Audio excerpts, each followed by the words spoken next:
মেয়েটি তার বয়ফ্রেন্ডকে বলে, তুমি আমাকে বিয়ে করবে নাকি? যদি না করো তাহলে আমি এই নদীতে ঝাঁপ দেব। তখন ছেলেটি ভয় পেয়ে ভাবে সত্যি সত্যি নদীতে ঝাঁপ না দিয়ে দেয়। তখন তাকে মিথ্যা কথা বলে ফিরিয়ে নিয়ে আসে। এরপর মেয়েটি বলে, তুমি আমাকে ভালোবাসো, আমিও তোমাকে ভালোবাসি, তাহলে কেন আমার থেকে দূরে ভাগছো? তখন ছেলেটি বলে, আমি আগে তোমাকে ভালোবাসতাম কিন্তু এখন না, কেননা তোমার বিয়ে হয়েছে। তখন মেয়েটি বলে, তাতে কি হয়েছে? আমার যদি সমস্যা না হয় তাহলে তোমার কি সমস্যা? তখন মেয়েটির স্বামীর ফোন চলে আসে আর বলে, তুমি বারবার কেন ফোন করছো? তুমি তো জানোই আমি অফিসে আছি।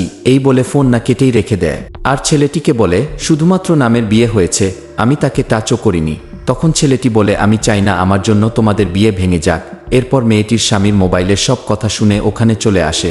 তখন মেয়েটি তার কথা ঘুরিয়ে ফেলে আর ছেলেটির উপরে দোষ দেয়। লাস্টে তার স্বামী যা করলো তা দেখার আগে ভিডিওটি লাইক করে দাও, চ্যানেলটি সাবস্ক্রাইব করে দাও।